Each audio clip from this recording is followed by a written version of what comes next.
ನಾಡಿನ ಸಮಸ್ತ ಸಂಗ್ರಾಮ ವಾಹಿನಿ ವೀಕ್ಷಕರಿಗೆ ನಿಮ್ಮ ಪ್ರೀತಿಯ ವಿಕಾಸ್ ಕನಸನ್ನು ಮಾಡುವ ನಮಸ್ಕಾರಗಳು. ಆತ್ಮೀಯ ವೀಕ್ಷಕರೇ, ಸಂಗ್ರಾಮ ವಾಹಿನಿಯ ಎಲ್ಲ ಪ್ರೀತಿಯ ವೀಕ್ಷಕರಿಗೆ ಮಹಾಶಿವರಾತ್ರಿ ಹಬ್ಬದ ಹಾರ್ದಿಕ ಶುಭಾಶಯ.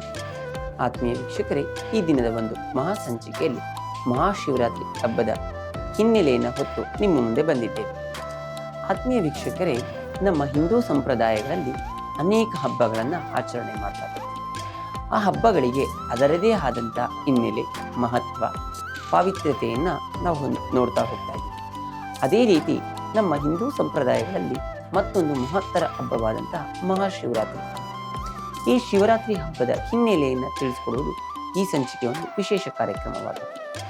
ಆತ್ಮೀಯ ವೀಕ್ಷಕರೇ, ಮಹಾಶಿವರಾತ್ರಿ ಎಂಬುದು ಶಿವನನ್ನ ಕುರಿತು ಮಾಡುವಂತಹ ಹಬ್ಬವಾಗಿದೆ. ಇದು ಹೆಸರಿನಲ್ಲೇ ಇರುವಂತೆ ಶಿವನನ್ನ ಆರಾಧಿಸುವ ಹಬ್ಬ. ಹಿಂದೂಗಳಿಗೆ ಇದು ಒಂದು ಹಬ್ಬಗಳ ರಾಜ ಅಂತಾನೆ ಕರಿಬಹುದು. ಯಾಕಂತ ಹೇಳಿದ್ರೆ ಶಿವ ಆದಿ ಅಂತ್ಯಕ್ಕೆ ಬೇಕಾದಂಥದ್ದು. ಶಿವನನ್ನು ನಾವು ಪ್ರತಿನಿತ್ಯ ಪೂಜೆ ಮಾಡ್ತೇವೆ. ಅದೇ ರೀತಿ ಶಿವನನ್ನ ಹೋಲಿಸಿಕೊಳ್ಳಲಿಕ್ಕೆ, ಶಿವನನ್ನ ಮೆಚ್ಚಿಸಲಿಕ್ಕೆ ಬಹಳ ಮಹತ್ತರವಾದಂತಹ ದಿನ ಎಂಬುದೇ ಶಿವರಾತ್ರಿ ಹಬ್ಬ ಅಂತ ಹೇಳಿ ಶಿವಪುರಾಣದಲ್ಲಿ ಉಲ್ಲೇಖ. ಈ ಉಲ್ಲೇಖಗಳ ಪ್ರಕಾರ ಶಿವರಾತ್ರಿ ಹಬ್ಬದ ವಿಶೇಷತೆ ಏನಂತ ಹೇಳಿದ್ರೆ, ಯಾಕೆ ಈ ಹಬ್ಬವನ್ನು ಆಚರಣೆ ಮಾಡಬೇಕು ಮತ್ತು ಶಿವರಾತ್ರಿಯಲ್ಲಿ ಏನು ವಿಶೇಷತೆ ಅಂತ ಹೇಳಿದ್ರೆ, ಉಪವಾಸ ಮಾಡುವುದು ಮತ್ತು ಜಾಗರಣೆಯನ್ನ ಮಾಡುವುದು, ಧ್ಯಾನವನ್ನ ಮಾಡುವುದು, ಶಿವನನ್ನ ಪೂಜಿಸುವುದು ಬಹಳ ವಿಶೇಷವಾದಂತಹ ಒಂದು ಹಬ್ಬ. ಈ ಶಿವರಾತ್ರಿ ಹಬ್ಬವನ್ನ ನಾವು ಏಕಾದಶಿಗೂ ಸಹ ಹೋಲಿಸಬಹುದು. ಏನಕ್ಕಪ್ಪ ಅಂತ ಹೇಳಿದ್ರೆ, ಏಕಾದಶಿ ಹಬ್ಬದ ದಿನದಂದು ನಾವು ಉಪವಾಸವನ್ನ ಮಾಡ್ತೀವಿ. ಅದೇ ರೀತಿ ಶಿವರಾತ್ರಿ ಹಬ್ಬದಂದು ಸ್ವಲ್ಪ ವಿಭಿನ್ನವಾಗಿ ಉಪವಾಸ, ಧ್ಯಾನ, ಜಪ, ತಪ, ಜಾಗರಣೆಯನ್ನ ಮಾಡ್ತಾ ಹೋಗ್ತೀವಿ. ಈ ರೀತಿ ಶಿವರಾತ್ರಿ ಹಬ್ಬವನ್ನ ಏಕಾದಶಿಗೂ ಸಹ ನಾವು ಹೋಲಿಸಿ ನೋಡಬಹುದು. ಶಿವರಾತ್ರಿ ಹಬ್ಬದ ಹಿನ್ನೆಲೆಯನ್ನ ತಿಳಿಲಿಕ್ಕೆ ಹೋಗ್ಬೇಕು ಅಂತ ಹೇಳಿದ್ರೆ, ಶಿವರಾತ್ರಿ ಹಬ್ಬದಲ್ಲಿ ಜಾಗರಣೆಯನ್ನ ಏನಕ್ಕೆ ಮಾಡಬೇಕು ಎಂಬುದು ಒಂದು ಪ್ರಶ್ನೆ ಆಗುತ್ತೆ. ಏನಕ್ಕೆ ಅಂತ ಹೇಳಿದ್ರೆ, ನಮಗೆಲ್ಲರಿಗೂ ತಿಳಿದಿರುವಂತೆ ಶಿವಪುರಾಣದ ಪ್ರಕಾರ ದೇವಾನುದೇವತೆಗಳು ಮತ್ತು ಅಸುರರ ನಡುವೆ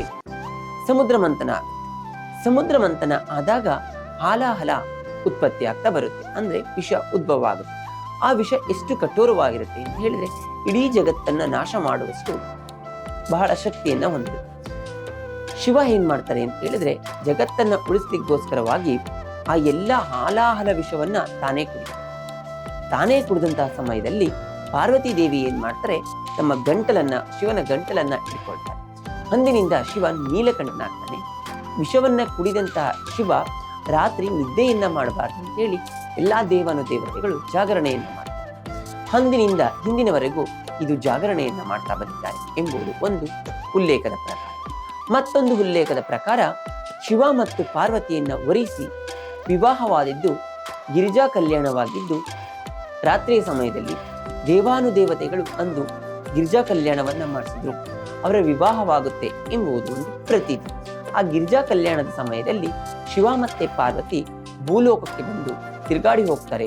ಆ ತಿರುಗಾಡಿ ಹೋಗುವಂತ ಸಂದರ್ಭದಲ್ಲಿ ಶಿವಲಿಂಗಗಳಲ್ಲಿ ಸಂಕ್ರಮಣದ ಪ್ರಕಾರ ಪ್ರಾಣ ಪ್ರತಿಷ್ಠಾಪನೆಯಾಗುತ್ತೆ. ಶಿವ ಎಲ್ಲರಿಗೂ ಒಳಿತನ್ನ ಮಾಡ್ತಾನೆ ಎಂಬುದು ಮತ್ತೊಂದೆಡೆಯ ಸಂಗತಿ. ಮತ್ತೊಂದು, ಅನೇಕ ಪುರಾಣಗಳಲ್ಲಿ ನಾವು ನೋಡ್ತಾ ಹೋಗ್ತೀವಿ.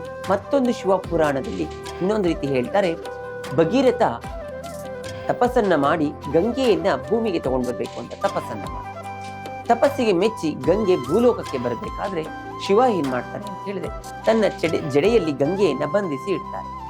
ತನ್ನ ಜಡೆಯಲ್ಲಿ ಗಂಗೆಯನ್ನು ಬಂಧಿಸಿಟ್ಟಾಗ ಭಗೀರಥ ಇದರಿಂದ ವಿಚಲಿತನಾದಂತಹ ಭಗೀರಥ ಯೋಚನೆಯನ್ನ ಮಾಡಿ ಶಿವನನ್ನ ಕುರಿತು ತಪಸ್ಸನ್ನ ಮಾಡಿ ಶಿವನನ್ನ ಮೆಚ್ಚಿಸಿ ಗಂಗೆಯನ್ನ ಭೂಲೋಕಕ್ಕೆ ಹರಿಸ್ತಾರೆ. ಭೂಲೋಕಕ್ಕೆ ಹರಿಸಿದಂತಹ ದಿನವೇ ಶಿವರಾತ್ರಿ ಎಂದು ಉಲ್ಲೇಖನಾರ್ಹ ಸಂಗತಿಯಾಗಿದೆ. ಈ ಎಲ್ಲ ಉಲ್ಲೇಖಾರ್ಹ ಸಂಗತಿಗಳ ಮೂಲಾಂಶವು ಒಂದೇ, ಶಿವನನ್ನ ಪೂಜಿಸುವುದು.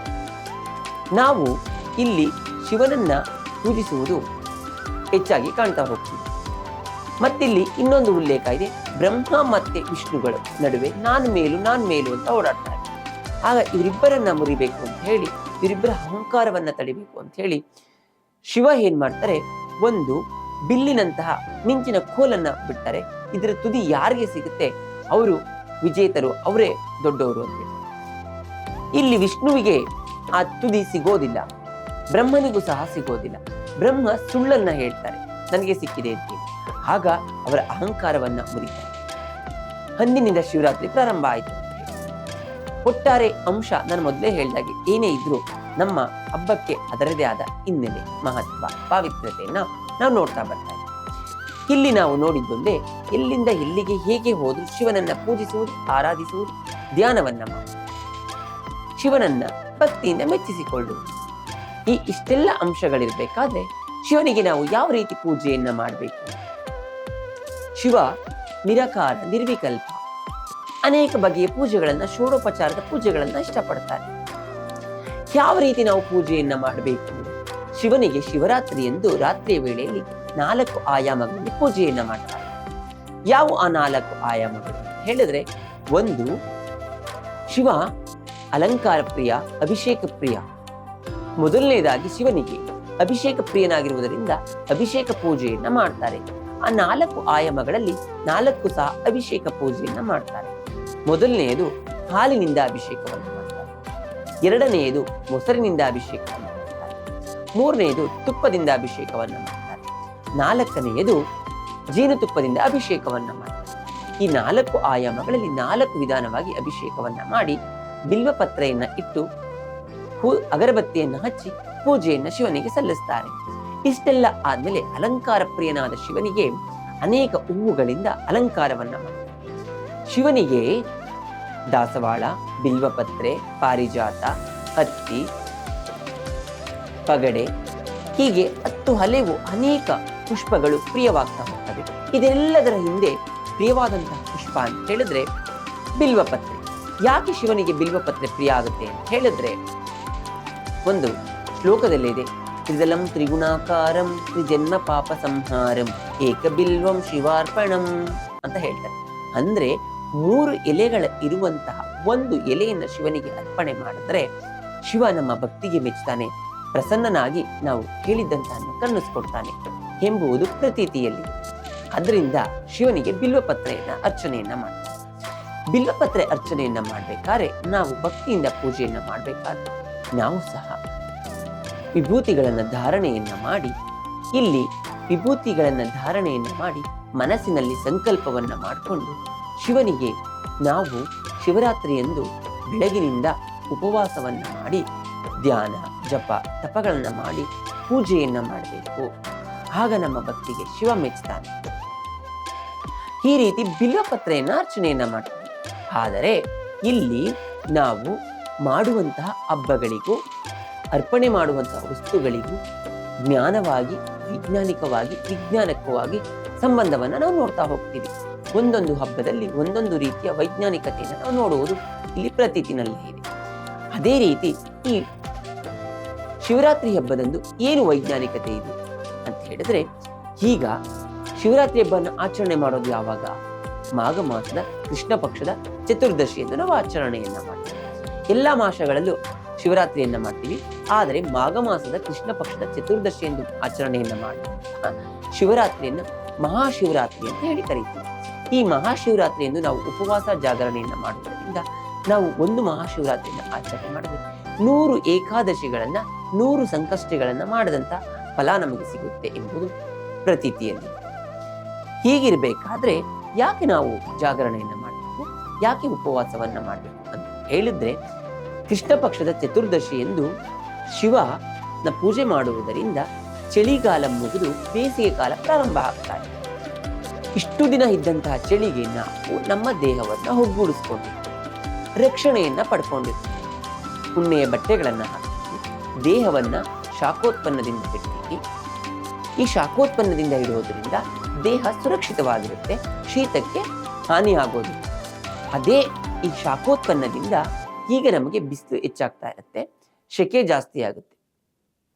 ಇದಕ್ಕೆ ದೇಹವನ್ನು ಒಗ್ಗೂಡಿಸ್ಕೊಳ್ಬೇಕಾದ್ರೆ ಅಂದು ಕೃಷ್ಣ ಪಕ್ಷದ ಮಾಘ ಮಾಸದ ಕೃಷ್ಣ ಪಕ್ಷದ ಚತುರ್ದಶಿ ಎಂದು ಬಾನಿನಲ್ಲಿ ಶುಭ್ರವಾದ ಚಂದ್ರಮ ಇರ್ತಾ ಇದ್ದಾನೆ, ತಂಪು ಗಾಳಿ ಬೀಸ್ತಾ ಇರುತ್ತೆ. ಇದಕ್ಕೆ ದೇಹವನ್ನು ಒಗ್ಗೂಡಿಸ್ಲಿಕ್ಕೆ ಅಂದು ನಾವು ಜಾಗರಣೆಯನ್ನ ಮಾಡಬೇಕಾಗುತ್ತೆ. ಆಗ ನಾವು ಆ ರೀತಿ ಮಾಡ್ತಾ ಹೋಗೋದ್ರಿಂದ ನಮ್ಮ ದೇಹ ಬಿಸಿಲಿನಿಂದ ರಕ್ಷಣೆಯನ್ನ ತಣ್ಣನೆ ಗಾಳಿಯಿಂದ ರಕ್ಷಣೆ ಪಡ್ಕೊಂಡಿದ್ದಂತಹ ದೇಹ ಬಿಸಿಲಿಗೆ ನಮ್ಮ ದೇಹವನ್ನು ಹೋಗಿಸ್ಲಿಕ್ಕೆ ಅನುಕೂಲ ಆಗುತ್ತೆ. ಇದು ಒಂದೆಡೆ ಪ್ರತೀತಿ. ಬಿಲ್ವ ಪತ್ರೆಯನ್ನು ಅರ್ಚನೆ ಮಾಡುವುದರ ಉದ್ದೇಶ ಏನು ಹೇಳಿದ್ರೆ, ಬಿಲ್ವ ಪತ್ರೆಯ ವಾಸನೆಗೆ ನಮ್ಮ ಉಸಿರಾಟದ ತೊಂದರೆಯನ್ನು ನೀಗಿಸುವಂತಹ ಶಕ್ತಿ ಇದೆ. ಬಿಲ್ವ ಪತ್ರೆಗೆ ನಮ್ಮ ಉಸಿರಾಟದ ತೊಂದರೆಯನ್ನು ನೀಗಿಸುವಂತಹ ಶಕ್ತಿ ಇರೋದರಿಂದ ಶಿವನಿಗೆ ಹೆಚ್ಚು ಬಿಲ್ವ ಪತ್ರೆಯನ್ನು ಅರ್ಚನೆಯನ್ನ ಮಾಡ್ತಾರೆ. ಯಾಕಂತ ಹೇಳಿದ್ರೆ, ನಾವು ಓಂ ನಮಃ ಶಿವಾಯ, ಓಂ ನಮಃ ಶಿವಾಯ ಅಂತ ಹೇಳಿ ಅರ್ಚನೆ ಮಾಡಬೇಕಾದ್ರೆ ಅದರ ವಾಸನೆಯನ್ನು ನಮ್ಮ ದೇಹಕ್ಕೆ ಎಳಿತಾ ಇರ್ತೀವಿ, ಬಿಡ್ತಾ ಇರ್ತೀವಿ. ಈ ರೀತಿ ಮಾಡೋದ್ರಿಂದ ನಮ್ಮ ದೇಹದಲ್ಲಿ ಉಸಿರಾಟದ ತೊಂದರೆ ಇದ್ರೆ ನಿವಾರಣೆಯಾಗುತ್ತೆ ಎಂಬುದು ಒಂದು. ಆದರೆ ನಾವಿಲ್ಲೊಂದು ಮನ ಕಾಣಬಹುದು, ಅದು ಒಂದು ದಿನಕ್ಕೆ ಮಾತ್ರ ಉಸಿರಾಟದ ತೊಂದರೆ ನಿಭಾಯಿಸಲಿಕ್ಕಾಗುವುದಿಲ್ಲ. ನಾವು ಅದರ ವಾಸನೆಯನ್ನ ಪ್ರತಿದಿನ ಕುಡಿತಾ ಇದ್ರೆ ಆರೋಗ್ಯ ಸಮಸ್ಯೆಯನ್ನ ನಾವು ದೂರ ಮಾಡಬಹುದು, ಉಸಿರಾಟದ ಸಮಸ್ಯೆಯನ್ನ ದೂರ ಮಾಡಬಹುದು. ಶಿವರಾತ್ರಿ ಹಬ್ಬದ ದಿನ ಒಂದು ದಿನ ಮಾಡಿದ್ರೆ ಆರೋಗ್ಯ ನಿವಾರಣೆ ಆಗಿಬಿಡುತ್ತೆ, ಉಸಿರಾಟದ ತೊಂದರೆ ನಿವಾರಣೆ ಆಗಿಬಿಡುತ್ತೆ ಅನ್ನೋದು ನಮ್ಮ ಇದಾಗುತ್ತೆ. ಆದರೆ ನಾವು ಭಕ್ತಿಯಿಂದ ಶಿವನನ್ನ ಪೂಜೆ ಮಾಡ್ತಾ ಪ್ರತಿದಿನ ಬಿಲ್ವ ಪತ್ರೆಯನ್ನು ಅರ್ಚನೆ ಮಾಡ್ತಾ ಬಂದ್ರೆ ನಮ್ಮ ಉಸಿರಾಟದ ತೊಂದರೆ ನಿವಾರಣೆ ಆಗುತ್ತೆ. ಇಲ್ಲಿ ನಾವು ಶಿವನಿಗೆ ಹೆಚ್ಚು ನೀರನ್ನು ಸುರಿಯೋದನ್ನ ಯಾಕೆ ದೇವಸ್ಥಾನಗಳಲ್ಲಿ ಜಾಗರಣೆಯನ್ನ ಮಾಡ್ತೀವಿ? ಇದು ಒಂದು ಪ್ರಶ್ನೆ. ಯಾಕೆ ನಾವು ಶಿವರಾತ್ರಿ ಎಂದು ಶಿವನನ್ನ ಕುರಿತು ದೇವಸ್ಥಾನಗಳಲ್ಲಿ ಜಾಗರಣೆಯನ್ನ ಮಾಡಬೇಕು ಅಂತ ಹೇಳಿದ್ರೆ, ದೇವಸ್ಥಾನಗಳನ್ನ ವಾಸ್ತುಶಿಲ್ಪದ ಪ್ರಕಾರ ಕಟ್ಟಿದ್ದಾರೆ. ವಾಸ್ತುಶಿಲ್ಪದ ಪ್ರಕಾರ ಕಟ್ಟಿರುವುದರಿಂದ ದೇವಸ್ಥಾನದ ಮೇಲ್ಭಾಗದಲ್ಲಿ ಕಳಸ ಪ್ರತಿಷ್ಠಾಪನೆಯನ್ನ ಮಾಡಿದ್ದಾರೆ. ದೇವರಿಗೆ ಪ್ರಾಣ ಪ್ರತಿಷ್ಠಾಪನೆ ಆಗಲಿಕ್ಕೆ ಮುಂಚೆ ಕಳಸಕ್ಕೆ ಪ್ರಾಣ ಪ್ರತಿಷ್ಠಾಪನೆ ಆಗಿದೆ. ಈವನ್ ಯಾವುದೇ ಒಂದು ಕಿರಣಗಳು ಬರಬೇಕಾದ್ರೆ ಮೊದಲು ಕಳಸಕ್ಕೆ ಬಂದು ಕಳಸದಿಂದ ಗರ್ಭಗುಡಿಗೆ ಬಂದು ದೇವರಿಗೆ ಅರ್ಪಣೆಯಾಗಿದೆ.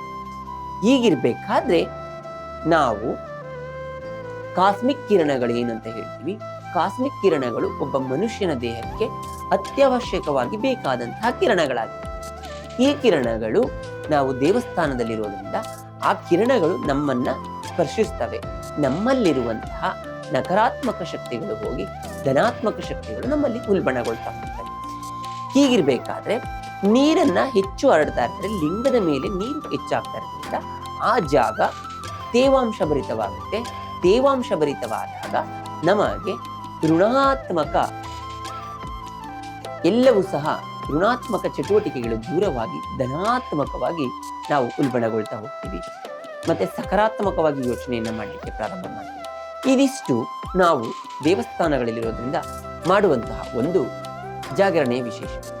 ಆದರೆ ಇತ್ತೀಚಿನ ದಿನಗಳಲ್ಲಿ ನಾವು ಜಾಗರಣೆಯನ್ನ ಮಾಡ್ತೀವಿ ಅಂತ ಹೇಳಿ ಮೋಜು ಮಸ್ತಿಗಳನ್ನ ಮಾಡ್ತೀವಿ. ಅದು ನಮ್ಮ ಮೇಲೆ, ನಮ್ಮ ಆರೋಗ್ಯದ ಮೇಲೆ ಕೆಟ್ಟ ಪರಿಣಾಮವನ್ನು ಬೀರುತ್ತೆ. ಹೇಗೆ ಅಂತ ಹೇಳಿದ್ರೆ, ನಾವೇನ್ ಮಾಡ್ತೀವಿ, ಉಪವಾಸವನ್ನ ಇದ್ದು ಜಾಗರಣೆಯನ್ನ ಮಾಡ್ತೀವಿ. ಆದ್ರೆ ನಾವು ಇತ್ತೀಚಿನ ದಿನಗಳಲ್ಲಿ ಏನ್ ಮಾಡ್ತೀವಿ, ಜಾಗರಣೆಯನ್ನ ಇರ್ಲಿಕ್ಕೆ ಪ್ರಾರಂಭ ಮಾಡ್ತೀವಿ. ಆದ್ರೆ ಉಪವಾಸವನ್ನ ಅಷ್ಟು ಕಟ್ಟುನಿಟ್ಟಾಗಿ ಮಾಡೋದಿಲ್ಲ. ನಾವು ಉಪವಾಸವನ್ನ ಮಾಡೋದಿಲ್ಲ, ಏನಂದ್ರೆ ಅದನ್ನ ತಿಂದಿರ್ತೀವಿ, ರಾತ್ರಿ ಪೂರ್ಣ ನಿದ್ದೆಗೆಡ್ತೀವಿ. ಯಾವ ರೀತಿ ನಿದ್ದೆಗೆಡ್ತೀವಿ ಅಂತೇಳಿ ನಾವು ಇತ್ತೀಚಿನ ದಿನಗಳಲ್ಲಿ ನೋಡ್ತಾ ಇರೋ ಹಾಗೆ ಕೆಲವು ಮಂದಿ ಶಿವನನ್ನ ಕುರಿತು ಧ್ಯಾನವನ್ನ ಮಾಡಿ, ಜಪವನ್ನ ಮಾಡಿ, ನಿಯಮಾನುಸಾರ ಜಾಗರಣೆ ಮಾಡಿದವರು ಉತ್ತಮ ಆರೋಗ್ಯವನ್ನ ಪಡೆದುಕೊಳ್ತಾರೆ. ನಾವು ಈ ನಿಯಮಗಳನ್ನ ಮುಟ್ಟು ಯಾವ ರೀತಿ ಬೇಕು ಆ ರೀತಿ ಮಾಡೋದ್ರಿಂದ ದಿನವಿಡೀ ಆರೋಗ್ಯಕ್ಕೆ ಏನೇನು ಬೇಕು ಬೇಡ ಎಲ್ಲವನ್ನ ಸೇವಿಸಿ ಮೋಜು ಮಸ್ತಿಯನ್ನ ಮಾಡ್ತಾ ಜಾಗರಣೆಯನ್ನ ಮಾಡ್ತೀವಿ. ಈ ರೀತಿ ಮಾಡಿದಾಗ ನಾವು ಬೆಳಿಗ್ಗೆ ಎದ್ದು ಆಯಾಸವಾಗಿ ಮಲಗಬೇಕು. ಈ ರೀತಿ ಮಾಡೋದ್ರಿಂದ ನಮ್ಮಲ್ಲಿರುವಂತಹ ಕೀಟಾಣುಗಳು ಅನೇಕ ಪ್ರಮಾಣದಲ್ಲಿ ಬ್ಯಾಕ್ಟೀರಿಯಾಗಳು ಸಾವನ್ನಪ್ತವೆ. ಆಗ ಆರೋಗ್ಯದಲ್ಲಿ ವ್ಯತ್ಯಾಸ ಆಗ್ತಾ ಹೋಗುತ್ತೆ. ಆಗ ನಾವೇನ್ ಮಾಡ್ತೀವಿ, ಜಾಗರಣೆ ಮಾಡೋದ್ರಿಂದ ಈ ರೀತಿ ಆಯ್ತು ಅಂತ ಹೇಳಿ ಅಪೋಲ ಕಲ್ಪಿತ ಭಾವನೆಗಳನ್ನ ಬೇರೆಯವರ ಮೇಲೆ ಬೀರುತ್ತಾ ಹೋಗ್ತೀವಿ. ಇದು ನಮ್ಮ ತಪ್ಪಾಗ್ತಾ ಹೋಗುತ್ತೆ. ಅದರಿಂದ ನಮ್ಮ ನಿಯಮಾದಿಗಳು ಏನಿದೆ ಆ ರೀತಿಯ ಪ್ರಕಾರ ನಾವು ಶಿವರಾತ್ರಿಯನ್ನ ಆಚರಣೆ ಮಾಡೋಣ, ಜಾಗರಣೆಯನ್ನ ಮಾಡೋಣ. ಆತ್ಮೀಯ ವೀಕ್ಷಕರೇ, ನೋಡುದ್ರಲ್ಲ, ಇಂದಿನ ಸಂಚಿಕೆಯಲ್ಲಿ ಶಿವನನ್ನ ಕುರಿತು ಜಪ ತಪಗಳನ್ನ ಮಾಡಿ, ಹೋಮ ಹವನಗಳನ್ನ ಮಾಡಿ, ಪೂಜೆಗಳನ್ನ ಮಾಡಿ, ಮನೆಯಲ್ಲಾದ್ರೂ ಸಹ ಶಿವನನ್ನ ಸ್ಮರಿಸಿ ಅಂತ ಹೇಳ್ತಾ, ನಿಮಗೆಲ್ಲರಿಗೂ ನಮ್ಮ ವಾಹಿನಿಯ ಪರವಾಗಿ ಸಾಕ್ಷಾತ್ ಪರಮಾತ್ಮನಾದ ನಿರ್ವಿಕಾರ ನಿರ್ವಿಕಲ್ಪಿ ಶಿವ ನಿಮ್ಮೆಲ್ಲರಿಗೂ ಒಳ್ಳೆಯದನ್ನ ಮಾಡಿ, ನೀವು ಬಯಸಿದ್ದನ್ನ ನಿಮಗೆ ಕೊಡಲಿ. ಹಿಂದಿನ ಶಿವರಾತ್ರಿ ಎಲ್ಲರಿಗೂ ಸಡಗರ ಸಂಭ್ರಮವನ್ನು ತರಲಿ ಅಂತ ಹೇಳ್ತಾ ನಮ್ಮ ಕಾರ್ಯಕ್ರಮವನ್ನು ಮುಕ್ತಾಯ ಮಾಡ್ತಾ ಇದ್ದೀವಿ. ನಮ್ಮ ವಾಹಿನಿಯ ಕಾರ್ಯಕ್ರಮಗಳನ್ನು ನೋಡ್ತಾ ಇರಿ, ಪ್ರೋತ್ಸಾಹಿಸ್ತಾ ಇರಿ. ಧನ್ಯವಾದಗಳು. ಶುಭ ದಿನ.